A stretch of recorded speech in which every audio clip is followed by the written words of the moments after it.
You cited during your speech truth as the most important tenet of American conservatism.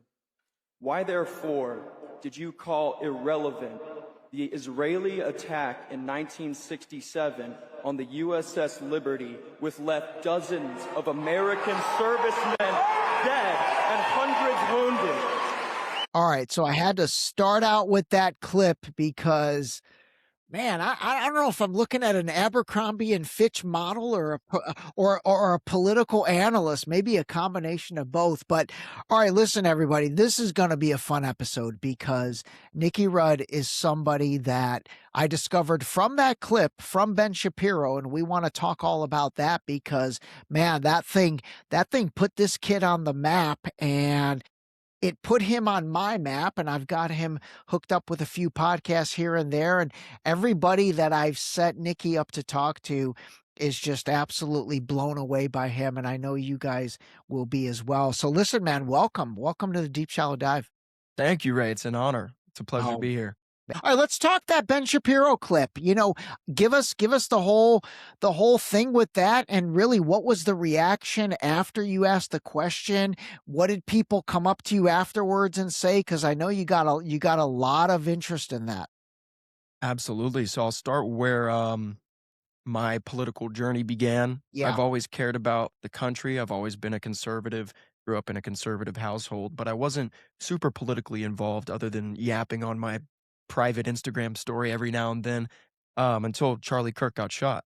And it was the day of his assassination that we had a vigil at my school.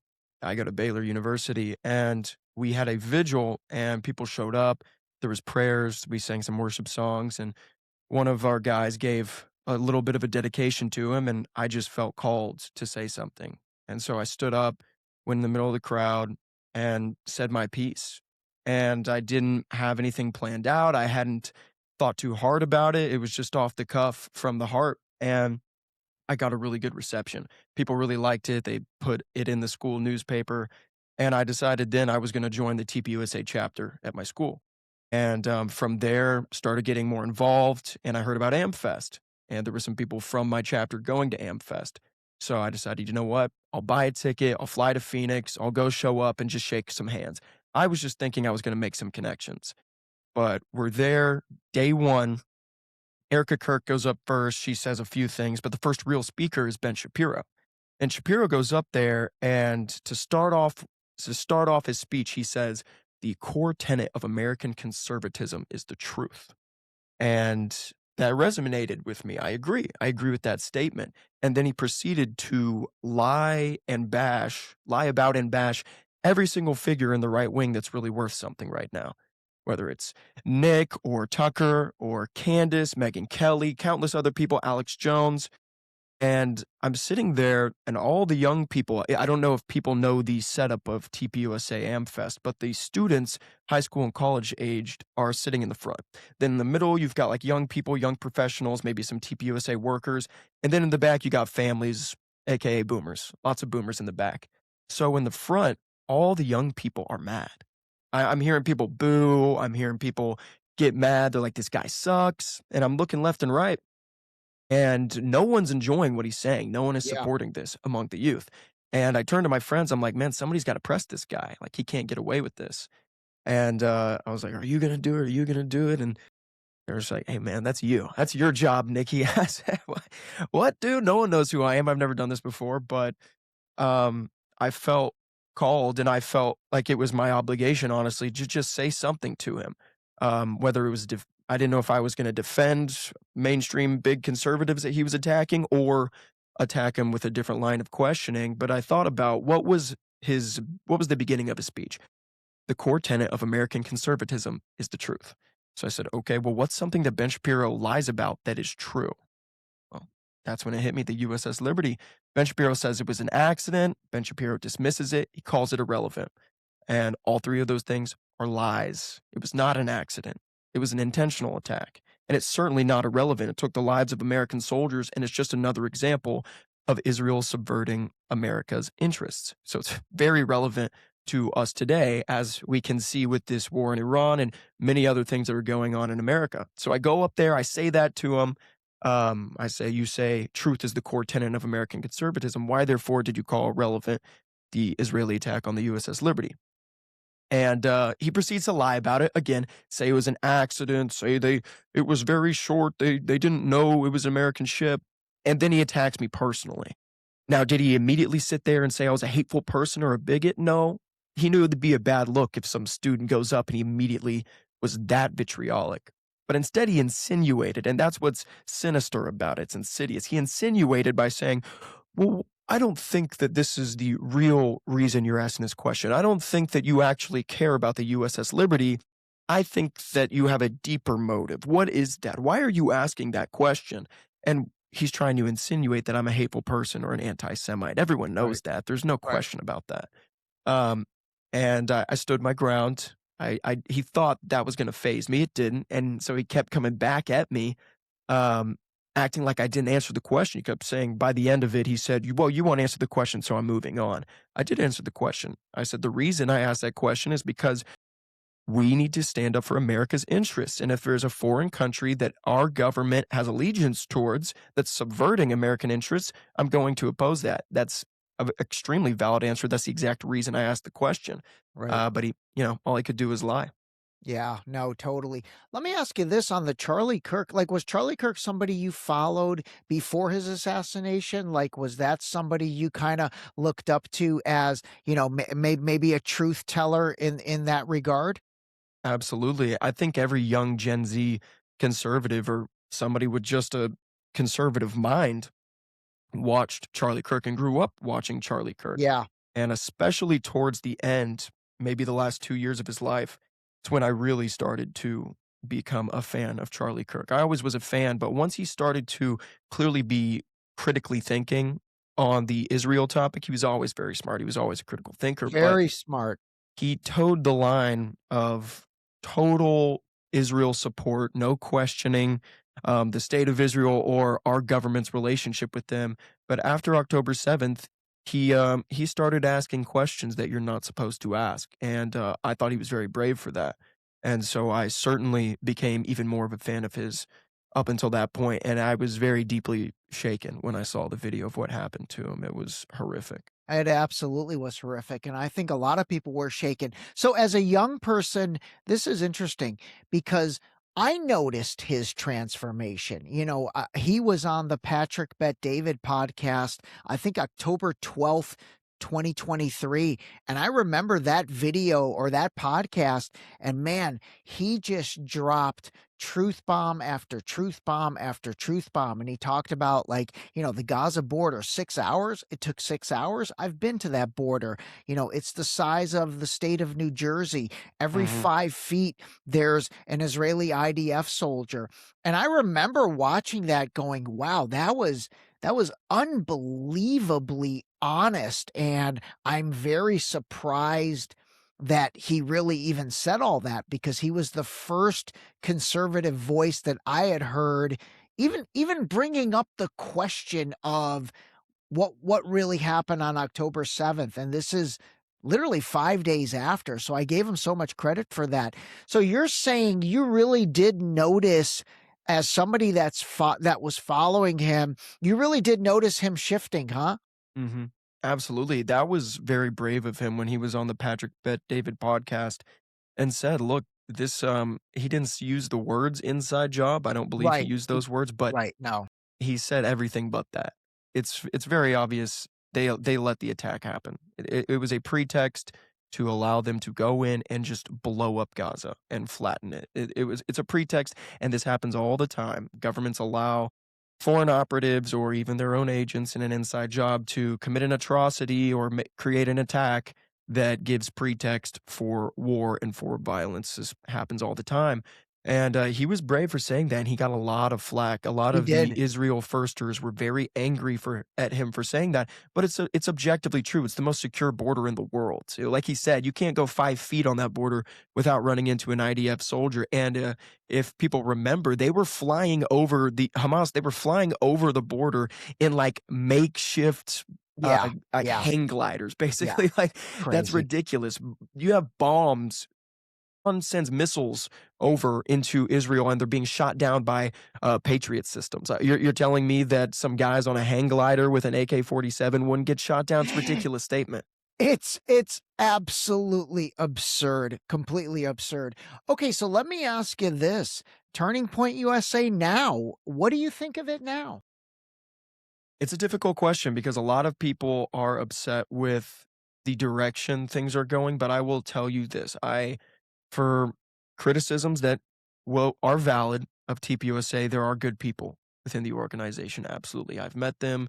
They love America, they love our country. And one thing I tell people is look, you don't have to agree with me on everything. On the Israel topic, unless you're truly like an Israel firster and you actually put their interest before America, then there's no reason that me and you need to have anger towards each other and need to be beefing. We can just publicly disagree and amicably disagree. But there are absolutely some patriots in TPUSA, and there are also some subversives, no question about it. I will say there's a line that I think they should be towing of honoring Charlie and preserving his legacy, but not putting words in his mouth because he's not here with us anymore. Yeah, Um, when I see and look, this isn't a personal attack on the people who are operating the show, but when I see the Charlie Kirk show continuing and it's not Charlie Kirk, he's gone. Why are we still doing that? That right, right. it's using his name in a way I don't think that's respectful. That's my personal opinion. Again, I'm not attacking those guys. I think it's Andrew Colvin. I might Yeah, be yeah, mistaken, but I'm not comfortable with them using his name. When Rush Limbaugh died, they didn't continue using his name for the show. right, It became right, a new show. right. So, I do think there are some problems and some questionable things going on, but overall, there are a lot of patriots in that organization that love our country. Okay, okay. But I mean, like, Erica Kirk, I mean, are you supportive of I mean, she's just incredibly weird to me, man. It's weird. It's like, oh my God. I've seen I've seen strangers grieve more than what a supposed wife is grieving. It's like there's so many memes about her. It's like the 5 stages of grief, marketing, world tour, Yeah. running for Congress and all that. I mean, that's the stuff that just doesn't add up. And, I don't know if you followed Candace Owens, but man, she's really gone to town on that. And, a lot of things Candace talks about, it's hard to poke a hole in those things. It doesn't make sense, Yeah. the entire lack of investigation. I don't know if you saw Joe Kent on Tucker Carlson last week, but it was a great episode. And one of the things he talked about was how, as a government agency, they were just shut down in terms of investigating Charlie. That doesn't make sense. None of that stuff adds up to me. And that's when I start to think, okay, gosh, I did notice Charlie moving away from Judeo-Christian, values and that narrative and really that evangelical Christian mindset that has Israel first.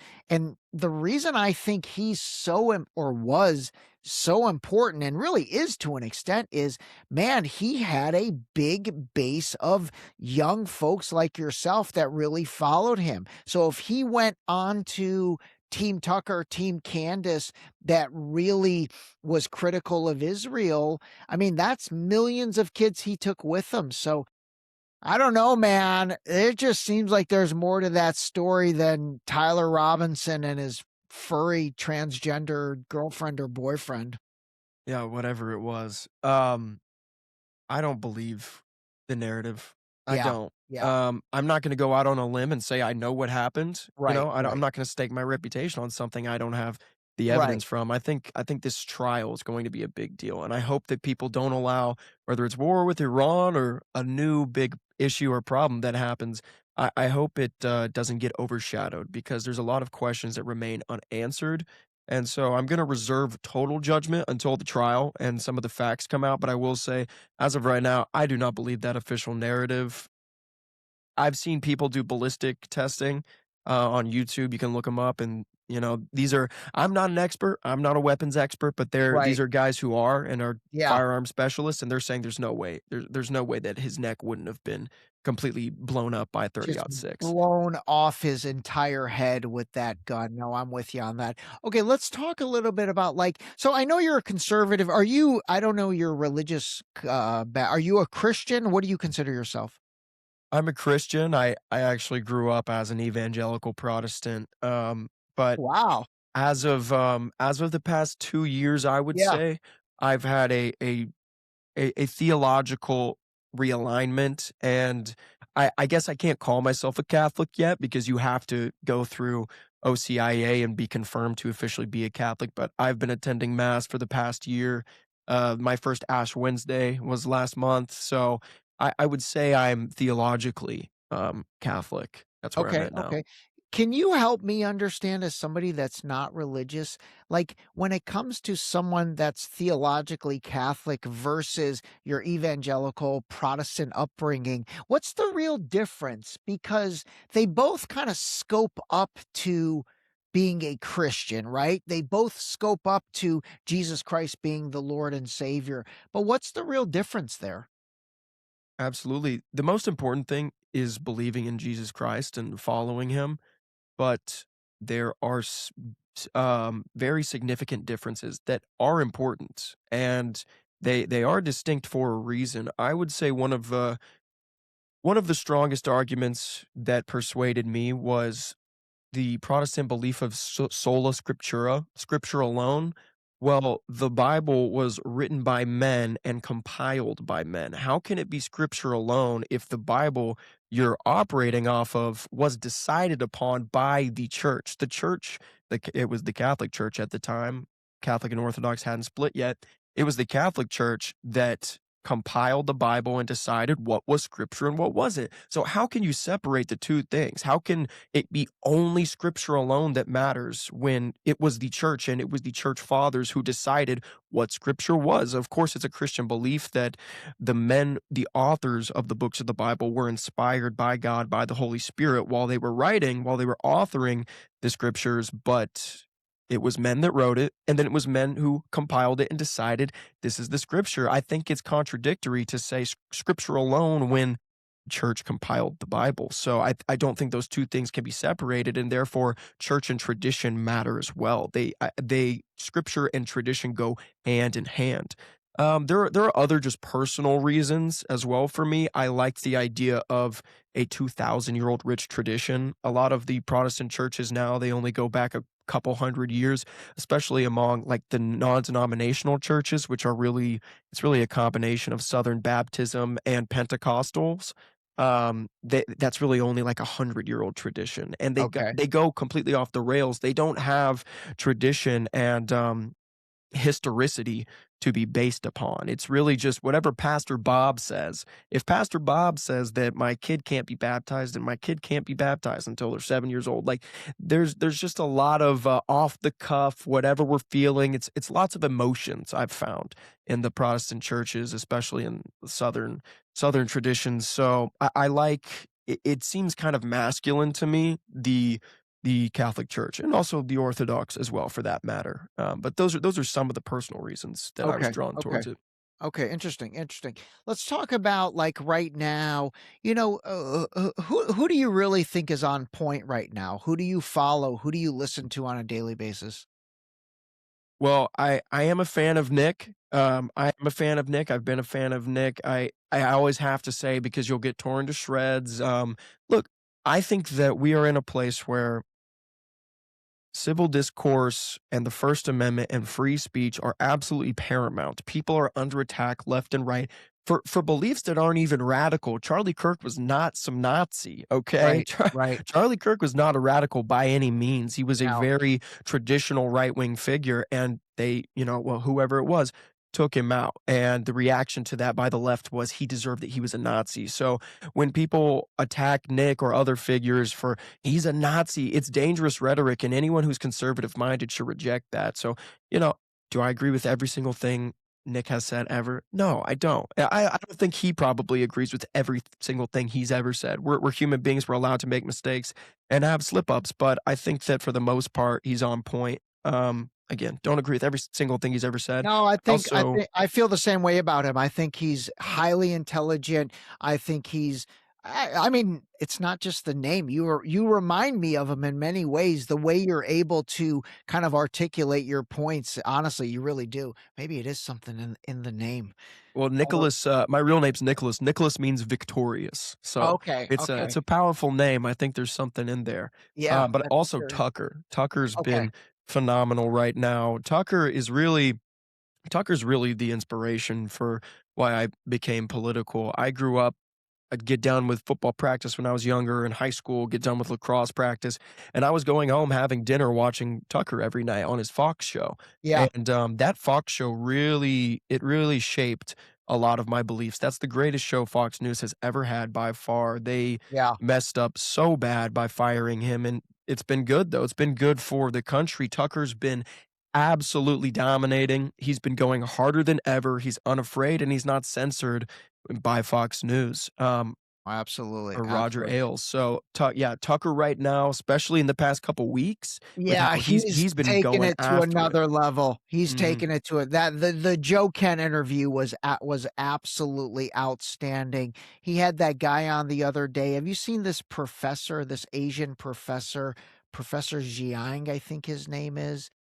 I've seen him, but I'm not super familiar with him. Okay, okay. You know, he's dropped some real predictions that have all come true. That was a great episode. But as far as journalism goes, people are like, who do you listen to, Ray? And I'm like, honestly, I really do listen to Tucker a lot because I think he's doing honest journalism. You know, you don't have to agree with everything he says. You could watch the Joe Ken interview and not agree with some things, although I agreed with practically everything. But it's honest journalism and it's the topics that quite frankly, other people are scared to touch. And he's jumping in there head first, head first. What about Candace Owens? What are your thoughts on her? I like Candace. I will say people might get mad at me for this. I don't really listen to women talk about politics. Okay. I'm Okay. sorry. It's not like, I'm not trying to be mean by that. I just Me personally, I'm kinda just more drawn towards a male figure when they're talking about politics. I feel like I can relate more. I think women would say that too. That's why so many women listen to Candace, right?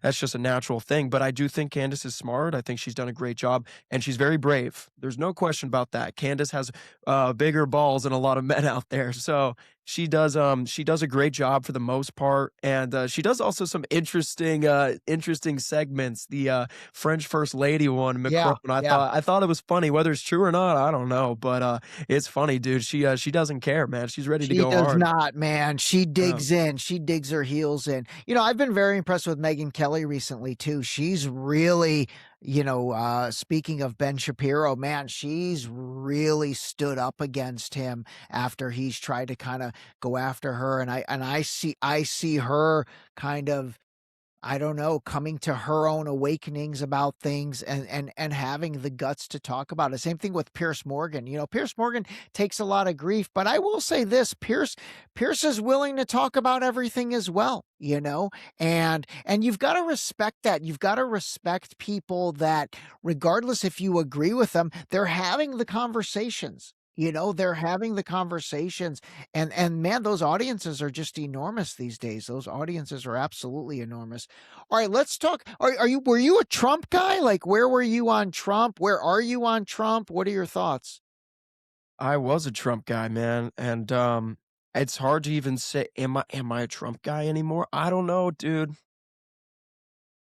It's the 2016 idea of Trump Yeah, yeah, that I love, and yeah, what he represented back then. Obviously, I was, like, what, 13 in yeah. 2016, so I wasn't exactly, like, voting or going out in the streets Yeah, fighting for him, but, I remember the inauguration in 2016. I think was I in it was 2017, so I was in 8th grade, I think.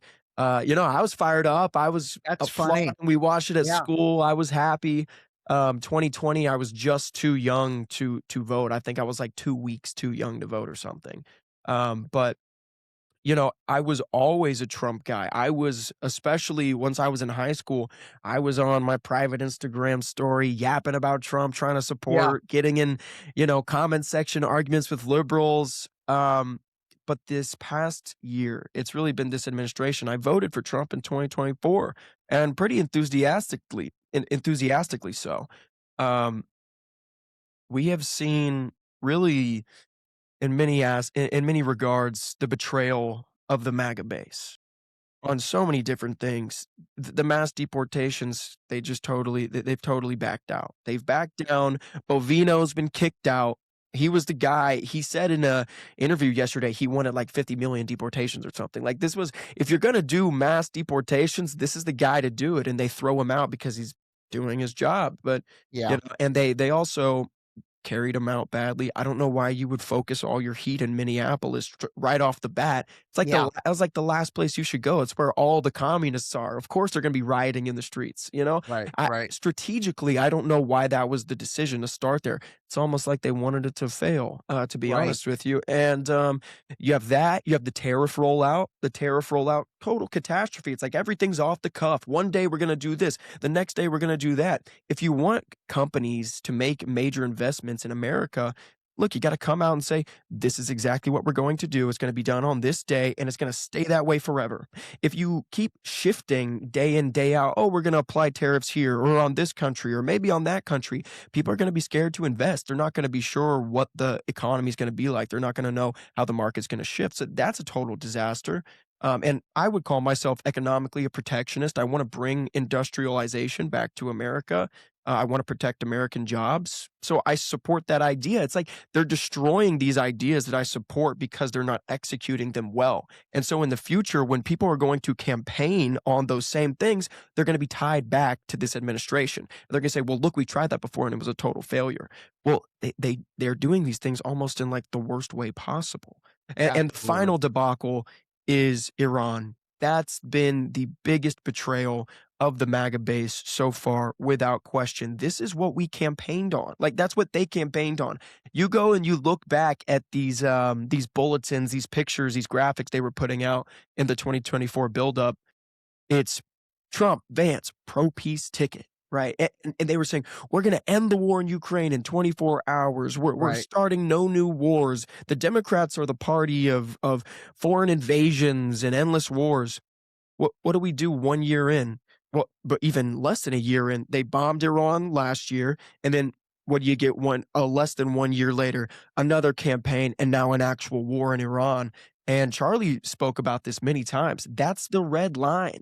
The war in Iran is like the number one goal that Israel has had for decades and decades. That's been their number one goal. Oh, even over Iraq, even over Syria, even over Right. Libya. Iran was always Israel's number one goal. This is basically like you are Israel's lapdog. If you are the one to take out Iran and start a war with them, you are the goodest goy of all, basically, Yeah. And man, it hurts my heart to see that. And I wish that Trump was what he campaigned on. And when you see all of these shills, to anybody who's watching, when you see these shills calling us unpatriotic or disloyal because we're not supporting everything Trump does, Trump is doing the opposite of what he campaigned on. Everything you absolutely. voted for, they are doing the opposite. They are betraying you. They are not standing up or fighting for you right now. They should fulfill the promises they made. What do they always say? Promises made, promises kept. Promises made, promises broken. That's what we have right now. So it's time for the base who wanted no new wars, who wanted mass deportations, who wanted a protectionist economic policy to stand up and say, I am not satisfied, and I am not just going to blindly vote for somebody with an R next to their name. You better deliver for me. Yeah. No, I totally agree. And the question becomes why and like what happened. I mean, I think the shift happened Inauguration Day. You go back and you look at Inauguration Day and the exact globalists that he butted heads with for 4 to 8 years, Mark Zuckerberg, Jeff Bezos, even Elon to an extent, like all of a sudden Elon's on board. But Elon aside, Bezos, Zuckerberg, all these guys, all these big tech guys that were his arch enemy, that really were the ones that he campaigned against, they're all at the inauguration, they're all shaking hands, cheersing. It's like, wait a minute, what the hell just happened? And everything since January 2025 has been the exact opposite. It's almost been what we'd expect if Kamala had won. You know what I mean? It's like, man, so the question becomes, what happened? Was this the biggest psyop ever since 2016? Was it all part of a grand plan, or is he under duress? Is there something going on? And interestingly enough, I mean, I've had this theory for a while, but this is what Joe Kent said on Tucker. He said, listen, we don't know. We don't know if there's pressure being put on him about his kids, his grandkids. You find people's weakness, and I think those are Trump's weaknesses. I think his kids definitely, Ivanka and Barron, maybe not Don Jr. and Eric. Those guys could be disposable, but those, and then his grandkids. Dude loves his grandkids, so who knows? Maybe there's pressure being applied there, but I don't even know who that guy is these days. Mhm. The point you made about the inauguration is exactly correct. In 2020, Mark Zuckerberg committed $300 million against Yeah, Trump. yeah. $300 million. That's more Against, than Elon exactly. Musk. Elon Musk gave Trump a ton of money in 24. Mark Zuckerberg committed more money against Trump in 2020, and now he's at the inauguration. Jeff Bezos put money against him, was using the Wall Street Journal to attack him at the inauguration. Everyone that the MAGA revolution was fighting against, they all came into the fold in 24. So without question, there was some sort of backdoor deal. There was a handshake deal, and when did that happen? I don't know. Maybe it was after that assassination attempt hit him in the ear. They said, Yeah. "Hey, look, buddy, you're gonna have to play ball with us. Otherwise, it might not just be you. It might be your family and your children, your grandchildren as well." You look at John F. Kennedy. Look, that was an inside job. That was an inside Absolutely. job. Lee Harvey Oswald didn't Absolutely. shoot that man. So the Yeah. question is, have we had a legitimate president since JFK? Yeah. I mean, Absolutely. I don't think we no, have. I don't think we no. have. Maybe I'll tell Richard you. Nixon, and that's why they axed him, and he was just like, "Look, you know what? I don't wanna die, you're gonna take me out anyways? Okay, I'll resign."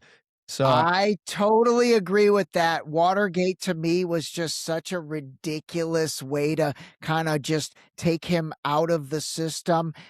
Also Nixon's the guy that brought the petrodollar into existence. And so maybe it was a way to kind of deflect the world from understanding what just happened with the petrodollar and making the dollar the global reserve currency. Maybe they took Nixon off the board there, but yeah, you look at Kennedy, and then besides Nixon, everybody else has just been, I mean, they kissed the wall, and those playing guys, ball, yeah, playing they ball. they, If you they absolutely played ball. Yeah. and conservatives love to triumph Reagan. They would say, "Oh, well, Reagan was legit. Reagan was Yeah. solid."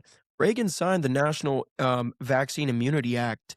Vaccines are, I believe, the only pharmaceutical product that you cannot sue the manufacturers for if it kills you. Yeah. If you Yeah. get pills, if I take a leave, I can sue the manufacturers if it kills me, or my family. They can sue them if it kills me. Vaccines, you can't do that. Ronald Reagan's the one who passed that. Ronald Reagan gave amnesty to millions of illegals in California, and that's what shifted California from red to blue. Ronald Reagan signed no fault divorce into federal law. Ronald Reagan he did a lot of subversive things for our country. So yeah, you look at the past 60 years. I think we've been betrayed. I think we've been infiltrated. And since John F. Kennedy, God bless him, or maybe Richard Nixon, we haven't been legit. And Trump represented a return, a return of a true American president in 2016. People talk about this. They look back. They think back to 2016. Everybody was against Trump. They were all attacking him. The Republicans were ruthless against him. I mean, you had Marco Rubio out there saying Trump had a small one down down under. Yeah. Yeah. You know what I'm talking about? Like, Crazy. and that's just an off the cuff remark. But all the donors Trump had, it was 60 to 70% of his contributions were from small donors. That totally flipped in 2024. So this revolution that was MAGA, it's been infiltrated, it's been subverted, and now going into the midterm election this year and going into 28, we're not totally repudiating MAGA. That's what the shills online love to say. Y'all, you're just not MAGA. You don't represent that. Well, look, MAGA has failed. Did you win an election? Yes. Did you deliver victories for the American people?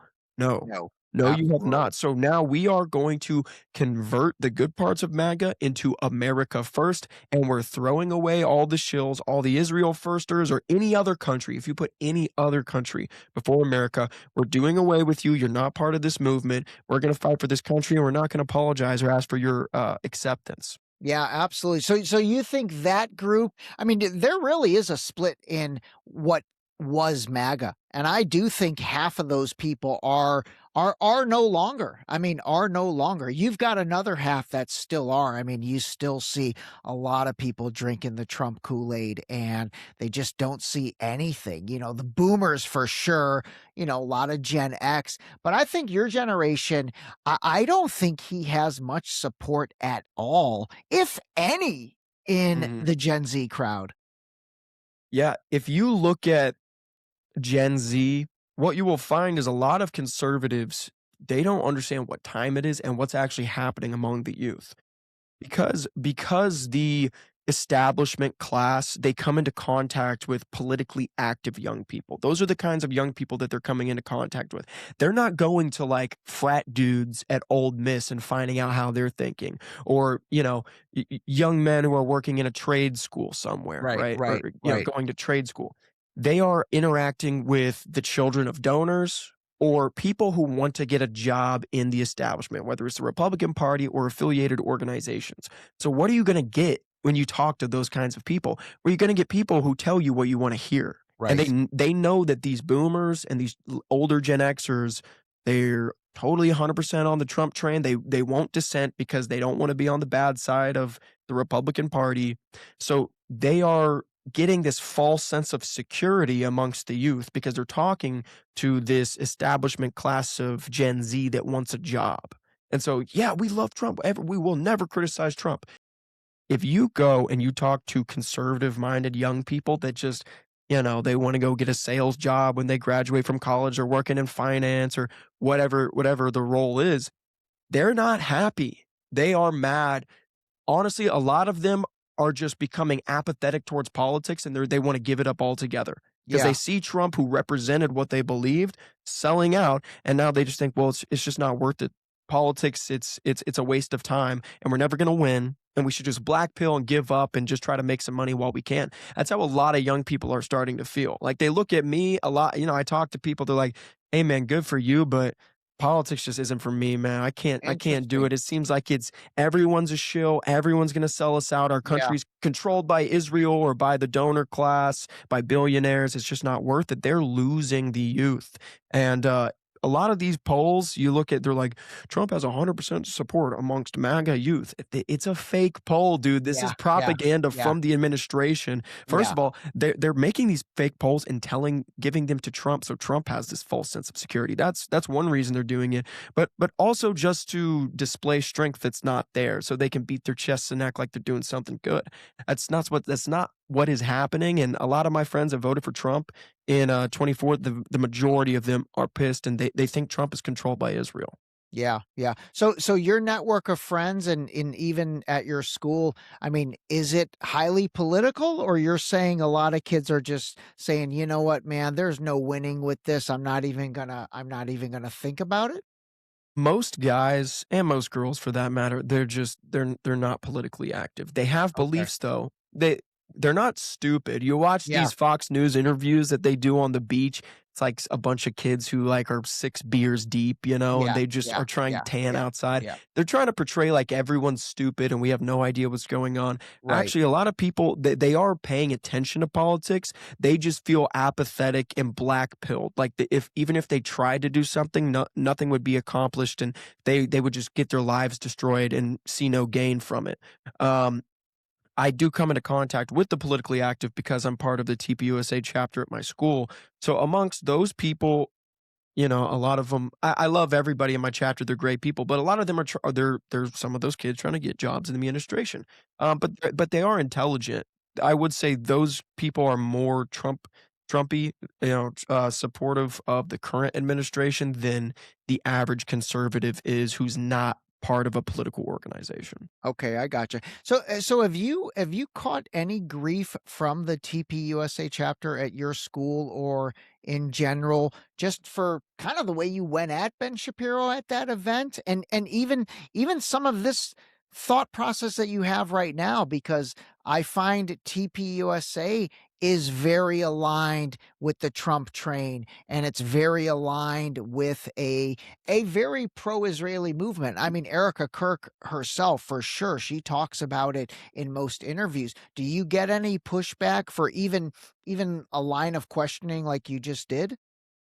Well, without question, the higher ups in TPUSA probably don't love me. Yeah. Um, I think Okay. that's That's just a fair. given. I haven't interacted with them personally, but I'm pretty sure that's the case. I have interacted with some people that are working for TPUSA, but not executives or anything.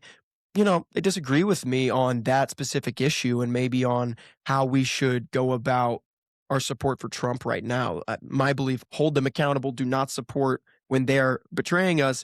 But also, the other thing is that I agree with so many of the values and principles that they hold. I'm pro life.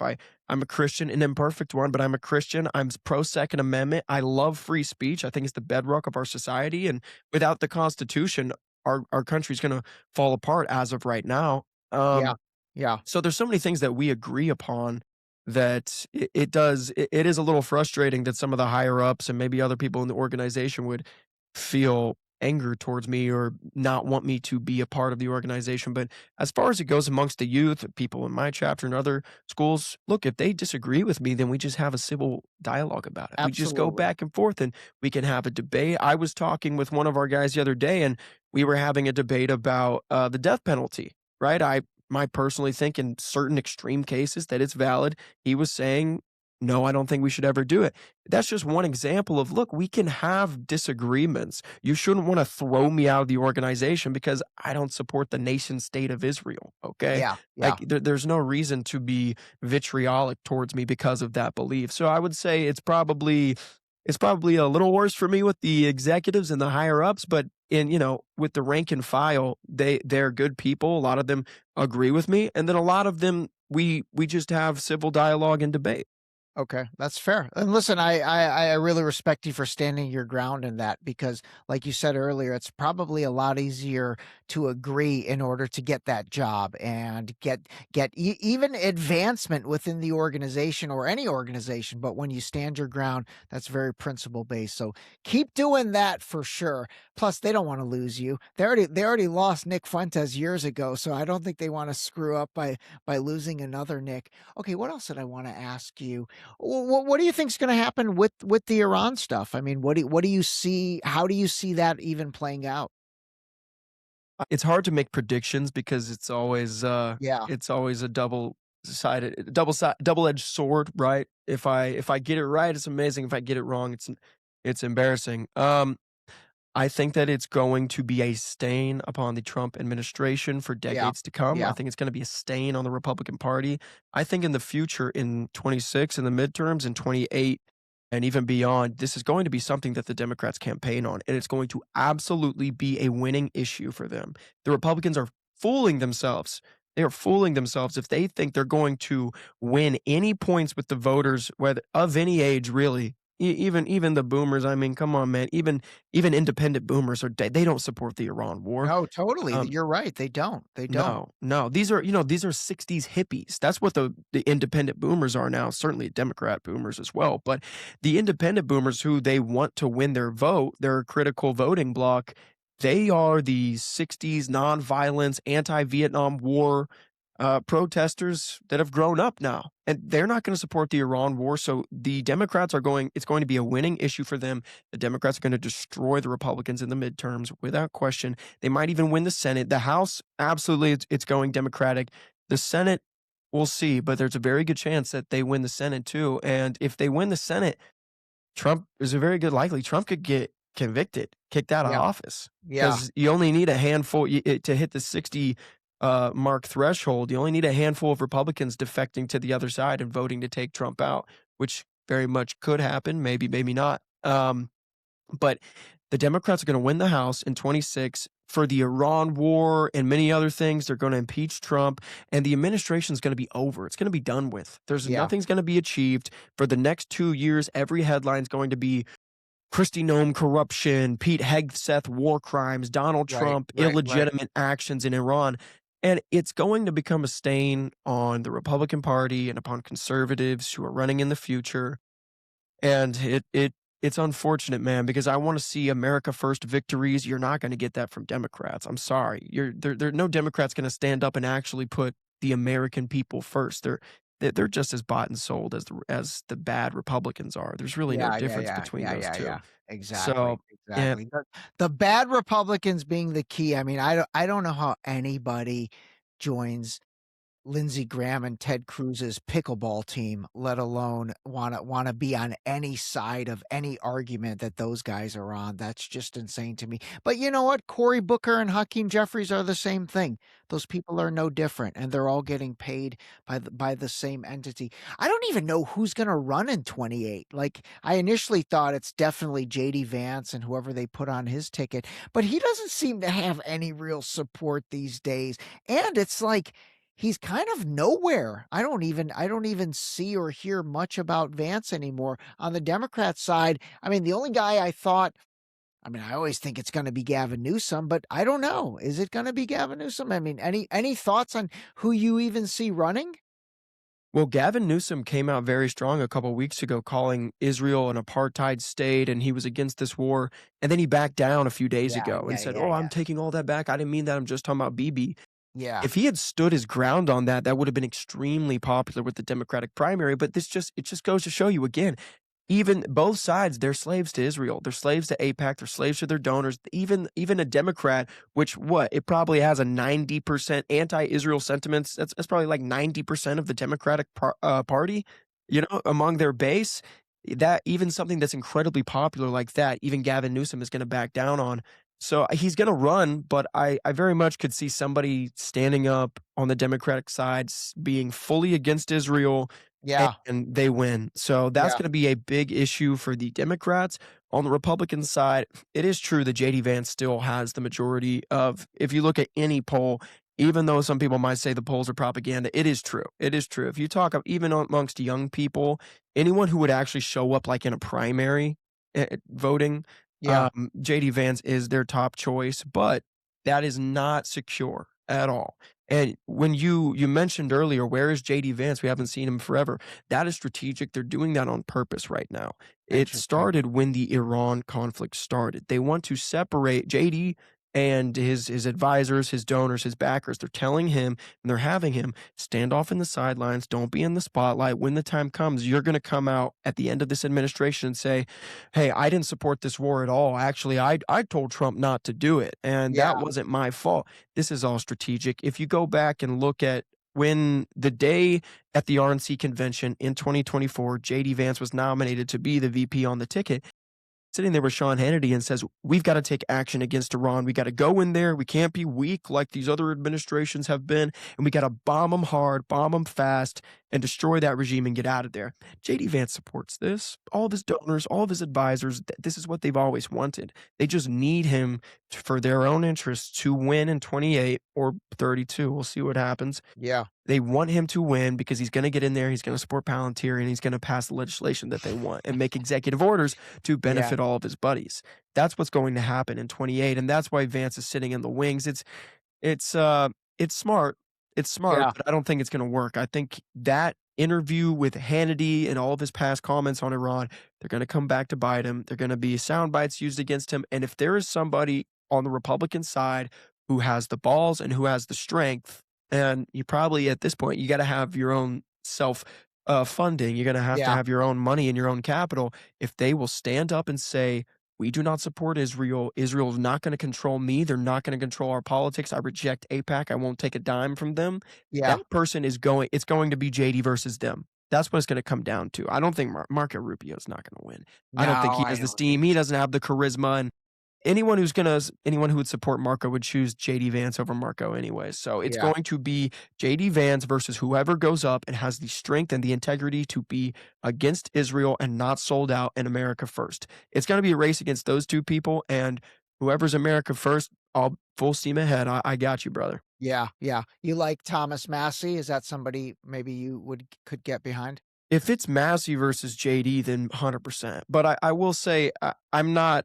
He's more libertarian than I am, so I've Okay. got some political disagreements with him. But Okay. when it comes down to it, the most important thing is somebody's America first. They're not bought and paid for, and they're not going to be controlled by foreign countries like Israel. So if it comes down to Massey and JD, I'd be going Massey for sure.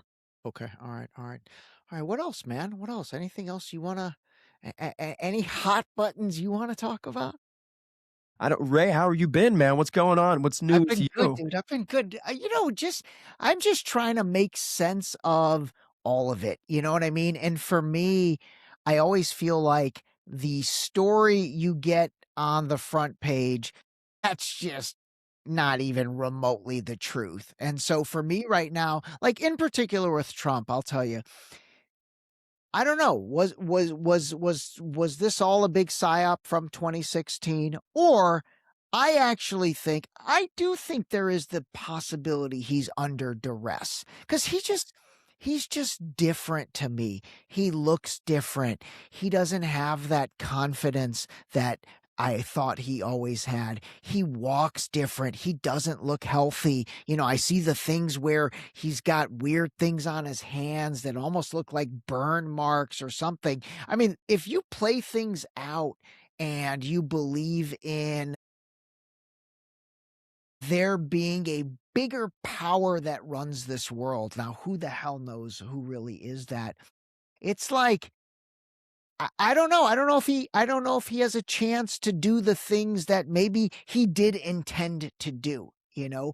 But it's completely different. I mean, the guy is completely different. So that stuff makes me I don't want to say lose hope because it doesn't, but it makes me realize that it is a much different chess game than most people can remotely understand. And even you and I, who I think are in a level of nuance with this stuff, there's probably a level we don't even remotely understand. And there's deals that are being made for 10, 15, 20 years from now and that's what's getting set up. So I don't know, man. I think about this new world order concept, this one world government stuff, and I never really thought that could be possible because in my mind, I'm like, where do the Chinese fit into that? Where do the Russians fit into that? Where does North Korea fit into that? It's like everybody would want to be the big boss.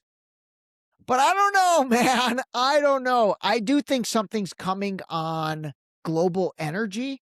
I think global energy is going to turn into a crisis and a crisis to where it's going to be so expensive to travel to do anything. It's almost like self-imposed lockdowns are coming a la COVID. I mean, think about what COVID did. I mean, it upended our lives. I mean, it completely upended everybody's life. I think there's an upending of everybody's life that's going to happen again. And the only thing I can think of is a global energy crisis almost causing that to be self-imposed. But I don't know, man. Sometimes I envy my buddies who don't give a shit about any of this stuff. And they're just like, Ignorance is bliss, man. yeah, ignorance is bliss, man. Ignorance is bliss. But listen, I give you so much credit for everything you're doing. I'm a big fan. I'm going to try and get you on a bunch of other podcasts. And like, I'd love to see you have a conversation with Nick. Have you ever, do you know Nick Fuentes? Like, do you run in those circles at all? He knows who I am, Okay. but I've never met him personally, but I know that he knows who I am. That's awesome. I'd like to see that. I'd like to see that conversation. I'd like to see you talk with him. We'll have to try Anytime, any day, man. get that You out. name the place, I'll be there. There's a guy. Do you know Royce White? I do know Royce White, and I like him a lot. Okay, I will set you up with Royce because I am friends with him and I've had him on the podcast twice. I'd love He's to. real, dude. He's really smart. If you He's listen to smart. him, yeah, he could probably run circles around me. He's a great guy. He's Morpheus level smart. I will say, my man, and he might be listening to this. I think he drinks a little bit of the Trump Kool-Aid too much. Hey, But let's hope, anyway, bro. He's smoking on hopium, and you know what? yeah, Maybe I need some of that right now, yeah, man. yeah, We're yeah. getting too black pilled over here. I know, I know. I think we Yeah. all need hopium. All right, listen. Tell everybody where they can find you. What are your main platforms that you're building followings on? Absolutely. Biggest platform is X right now. It's Nicky Rudd X. That's the handle. Sometimes they'll shadow ban me a little bit. You got to type out the whole thing, but we're about at 40K there. So we're growing it. We're Fantastic. doing something. Next biggest would be Instagram, and that would just be Nicky Rudd. If you look up Nicky Rudd, you'll be able to find that. And my name is spelled Nicky, okay? Not the stripper way. I promise, Okay. guys. Okay. You'll not Okay. see me Yeah. on the pole. Yep. Yep. But Nicky Rudd there. I'm also on TikTok. TikTok is still growing. It's a little small right now, but we're gonna get some motion soon. Have you And noticed a difference in TikTok with the acquisition? Like, do you feel like you're getting shadow banned more and the algorithm is working against you? absolutely. Yeah. Absolutely. I've got about 11K on Instagram, and I've had a video do 1 million views. I've had videos Yeah. do almost 1 million views, 500,000 views. I've probably got 5 or 6 big videos on Instagram or on TikTok. I've had one Yeah. and it didn't give me any followers.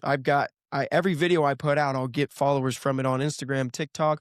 Almost nothing. They haven't like banned me or deleted it in Right. my Right. videos yet, but there's definitely a difference in the algorithm now, without question. Yeah, yeah. Well, I'll put all your handles in the description. All right, listen, keep being you, and we'll have you back on the Deep Shallow Dive. All right, everybody, keep an eye out for this kid, man. I think I know there's huge things in your future. And again, I really give you credit for being able to articulate the things you think through so well. You really can. So, all right. Means a lot to me, Ray. Thank you so much, brother. My pleasure, man. Nicky Rudd, everybody. All right, everybody. Call a spade a spade. We'll talk to you soon. Nicky, hang on the line a second. This episode was brought to you by the new book, Deep Shallow Dive Into You, available now on Amazon and Barnes & Noble in hardcover and paperback. Don't forget to sign up for our new mailing list on our website at deepshallowdive.com.